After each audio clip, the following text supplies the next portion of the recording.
What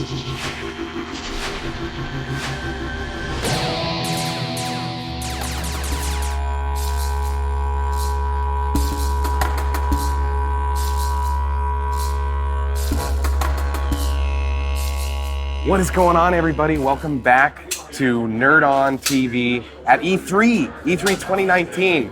And we are back with Adrian. Yeah. We interviewed last year, and you had just announced Dying Light then, Dying Light 2. And now we've got the second year, 2019. We've got a release date, release window. Yeah, release window. It's spring 2020. Spring 2020, that's like right around the corner. In video game world, that is right around the corner. Yeah. I mean, a little bit of anticipation. It's almost like a date, yeah? Yeah, it's like exactly. Date, yeah. So, since last year, what has been the journey? Like, what's been changing in the world of Dying Light 2? All right, so first our mission was to introduce the Aiden Caldwell, so the new hero, new guy. In the first game, it was Kyle Crane, here is the Aiden Caldwell, so it's a different story. And Aiden Caldwell is infected like any other people in the city. Yeah, that's a new aspect that you And it's not only a gimmick of the narrative part of the game, it's also a gameplay. So it's Aiden Caldwell got this biomarker, which actually shows you how much infected you are. So it's very connected with the gameplay, but I cannot tell you too much about that. Of course. The second, well, I mean, everybody. We heard that everybody in the world has one of these little wristbands. Everybody, GRE just plug it to everyone, every survivor, 15 years that's awesome. Before the events that occur in the game, because it's 15 years after the fall.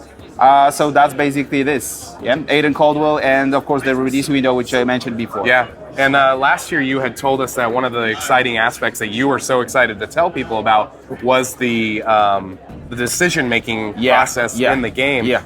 But this year, now that you've given us so many more goodies, like what now can you tell us that you're like, I'm so excited for you guys to experience this? Like the parkour element, tangent.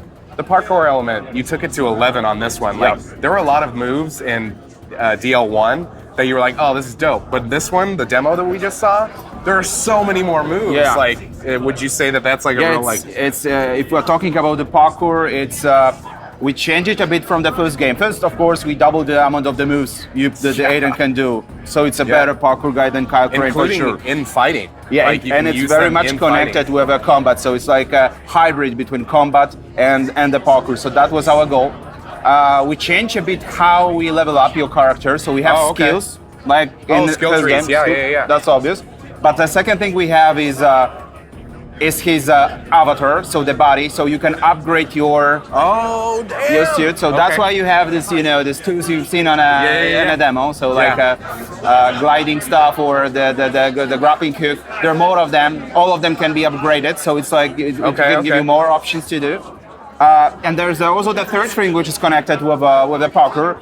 And it's connected with choices and consequences, and it's actually the word itself, So the decision you make, you're helping people, therefore they might adjust a word for you to be more like pleasant for you, to support even better, more fluid parkour traversal in a word. So basically you can have skills, you can upgrade your character, and you can change the word to have even better parkour. Including like revealing more of the world and whatnot. Yeah. What would you say, like, between DL1 and DL2, what is the thing that you're like, DL2 is so much, I don't want to say better, but in a sense... But it's actually a good word, yeah? Yeah, it's better. So what do you think that everything that you've just told us is what makes DL2 so much better? Or is there something else that you're like, listen, this is it? I think it's a proper sequel because we evaluate all of the problems we have in a first game, and we establish different, mechanics to make sure that it's better in the pillars we have in the first game. So that's the proper sequel. But on top of that, we add this choices and consequences aspect, and this is for us the biggest difference because in a first game, you have this tremendous freedom if we are talking about the gameplay, moment-to-moment gameplay, traversal, combat, you can kill the zombies in many ways. But in terms of the narrative part, you are on rails. You're not yourself, you were like Kyle Crane, Yeah. And here, you are Aiden, but my Aiden is different than your Aiden because of the choices aspect. Yeah. So therefore, we feel like it's... You could be a psychopath, or you could be... You can be whatever you want. So that's the great thing. We think that it's the best thing that can happen in the open world. It's everything like a narrative, pods, the gameplay, everything is in line and makes you feel that you have this freedom.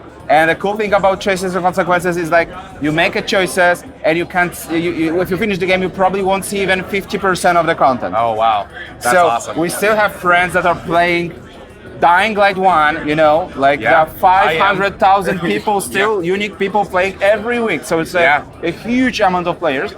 And they like we talking with them and asking where you are, and they say like we are in the 50% of the game, lap 5 or lap 6, you know. So they're doing it all over again, all over again. So here they can do those laps, but they were different games every time they're gonna play. Game, that's awesome. So that's a cool thing for the replay value for players. Yeah. Well, I mean, I think that's great. I have one more question. All right. And it's very important. All What right. is your favorite video game of all time? Of all time. Oh my God! Now you. Knights of the Old Republic. It's super important, huh? Knights of the Old Republic.